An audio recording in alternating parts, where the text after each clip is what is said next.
Dzarin radhiyallahu anhu, dari Abi Dzar radhiyallahu anan nasi min ashabi Rasulillah sallallahu alaihi wasallam, dari sejumlah orang dari para sahabat Rasulullah sallallahu alaihi wasallam, qalu li Nabi sallallahu alaihi wasallam, mereka berkata kepada Rasulullah sallallahu alaihi wasallam, ya Rasulullah, wahai Rasulullah, dahaba ahlud dusur bil ujuri yusalluna kama nusalli. Orang-orang yang kaya telah pergi dengan membawa pahala yang banyak. Mereka sholat sebagaimana kami sholat. Wa yasumuna kama nasum. Dan mereka berpuasa sebagaimana kami puasa.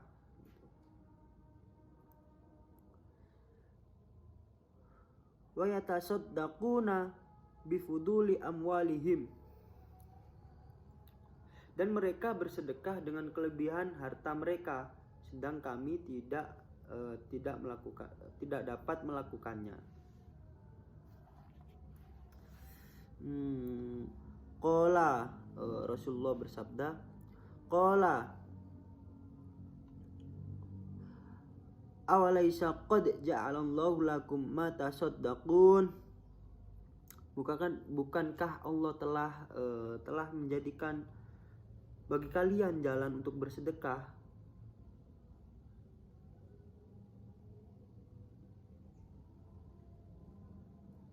Lalu inna lakum bikulli tasbihatin sadaqah wa kulli takbiratin sadaqah wa kulli tahmidatin sadaqah wa kulli tahlilatin sadaqah wa amri bil ma'rufi wa sadaqah naha bil ma'rufin sadaqah wa nah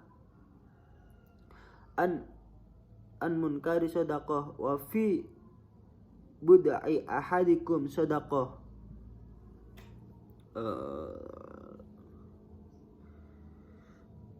Sesungguhnya setiap tasbih merupakan sedekah, setiap takbir merupakan sedekah, setiap tahmid merupakan sedekah, setiap tahlil merupakan sedekah.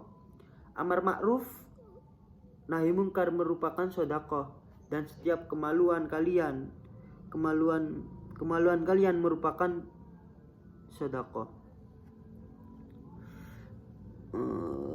Qalu, dan mereka bertanya, ya Rasulullah, wahai Rasulullah, ayati ahaduna syahwatu wa yakunu lahu fiha ajrun.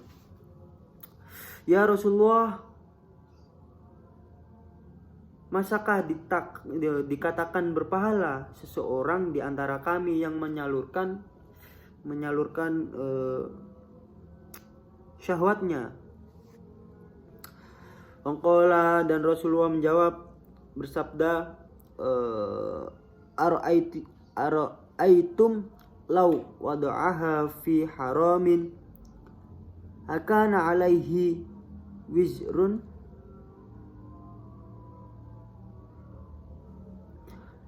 Bagaimana pendapat kalian seandainya hal tersebut disalurkan di jalan yang haram? Bukankah baginya dosa?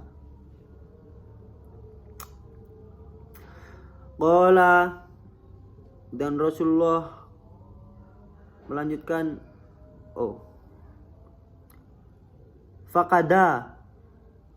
fakadalika idza wada'aha fil halali kana lahu ajron. Demikianlah halnya jika hal tersebut diletakkan pada jalan yang halal, maka baginya mendapatkan pahala. Itu riwayat Muslim, hadis riwayat Muslim. Di dalam hadis ini, kandungan hadis ini,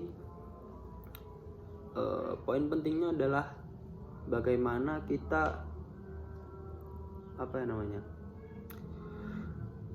sikap melakukan sikap bijaksana dalam menanggapi berbagai kondisi. Jadi kita harus bijaksana atau adil, serta mendatangkan kabar gembira bagi jiwa serta menenangkan perasaan. Jadi kita harus membuat senang orang lain, memberikan sesuatu, murah senyum.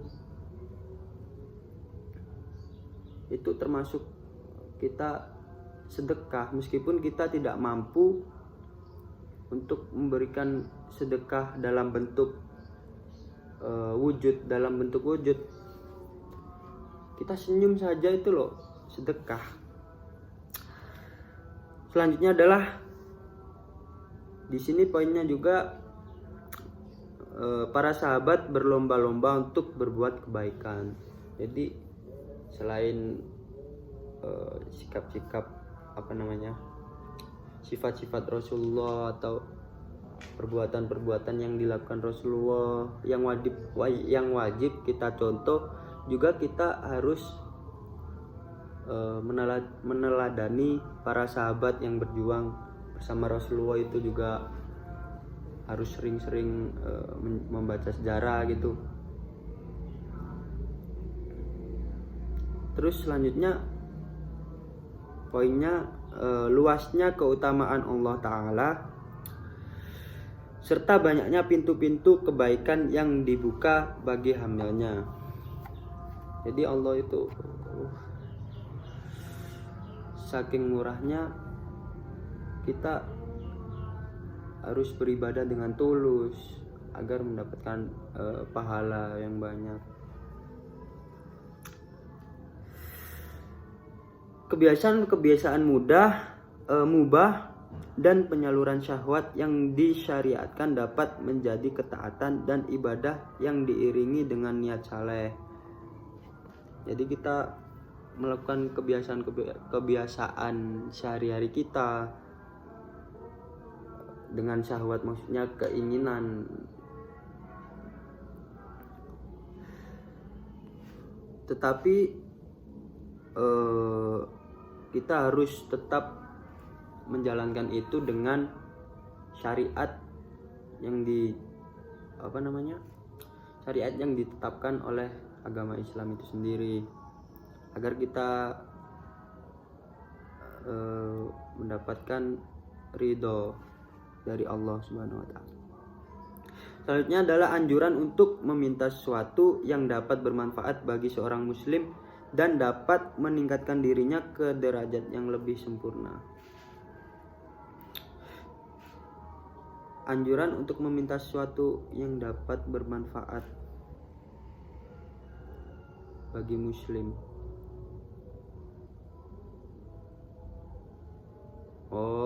Maksudnya itu seperti kita berdoa meminta kepada Allah gitu. Meminta agar bisa bermanfaat bagi semua orang, baik muslim maupun terutama muslim, agar kita lebih derajat kita semakin tinggi di hadapan Allah.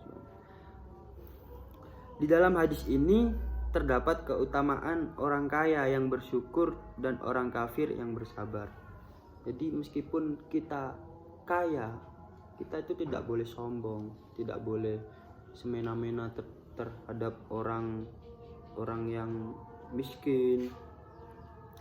Kalau kaya harus suka bersedekah untuk orang miskin, orang yang membutuhkan, begitu.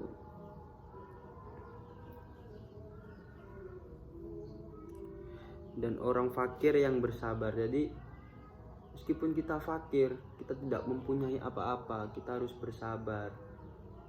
Allah pasti mempunyai, setiap orang pasti mempunyai jalannya masing-masing. Entah itu diciptakan Allah untuk hidup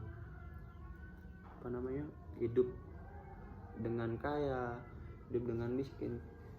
Tergantung bagaimana kita untuk ikhtiar, kita berusaha, berdoa. Kita harus sabar. Intinya sabar. Meskipun kita miskin semiskin-miskinnya, kita harus tetap sabar dan selalu berdoa kepada Allah SWT. Selanjutnya adalah iri terhadap kebaikan orang lain agar dirinya seperti orang tersebut adalah hal yang diperbolehkan dalam agama. Oh, jadi kayak kita iri terhadap teman kita yang untuk membangun motivasi kita. Seumpama teman kita udah sukses, oh iya rek, aku iri sampai arek wis duwe mobil, omahe gedhe. Tapi iriku dalam artian jangan iri yang dengki, iri dalam hal motivasi gitu. Jadi untuk membangun membangun mental kita, membangun diri kita agar bisa termotivasi untuk lebih dari orang itu gitu. Itu diperbolehkan dalam agama. Selanjutnya adalah sebagaimana menggunakan sesuatu yang tidak diperbolehkan syariat itu mendapatkan dosa. Maka menggunakan sesuatu dengan petunjuk syariat akan mendapatkan pahala. Ya kalau itu sudah jelas. Kita melakukan seperti amar ma'ruf nahi munkar, kita melakukan sesuatu dalam syariat Islam, kita akan mendapatkan pahala. Semakin giat melakukan itu dalam syariat Islam, semakin ditinggikan pula derajat kita, semakin mendapat banyak pahala. Tetapi sebaliknya dari itu, jika kita melakukan sesuatu yang tidak diperbolehkan oleh agama, pastinya kita mendapat dosa. Jadi harus harus berhati-hatilah kalau mau melakukan sesuatu atau bicara sesuatu. Meskipun bicara pun bisa menjatuhkan orang lain, itu dosa. Makanya kita harus berhati-hati dalam omongan, dalam bercandaan gitu, harus hati-hati. Karena bahaya, mulutmu harimaumu, seperti itu. Sekian dari saya, kurang lebihnya saya mohon maaf.